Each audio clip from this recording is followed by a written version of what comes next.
بسم الله الرحمن الرحيم. ألف لام را، كتاب أنزلناه إليك لتخرج الناس من الظلمات إلى النور بإذن ربهم إلى صراط العزيز الحميد.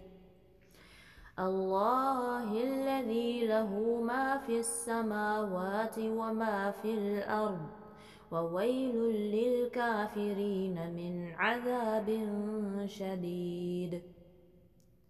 الذين يستحبون الحياة الدنيا على الآخرة ويصدون عن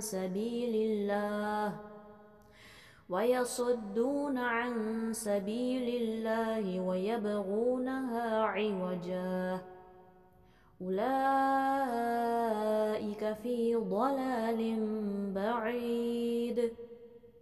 وما أرسلنا من رسول إلا بلسان قومه ليبين لهم، فيضل الله من يشاء ويهدي من يشاء، وهو العزيز الحكيم. ولقد أرسلنا موسى بآياتنا أن أخرج قومك من الظلمات إلى النور وذكرهم بأيام الله، إن في ذلك لآيات لكل صبار شكور.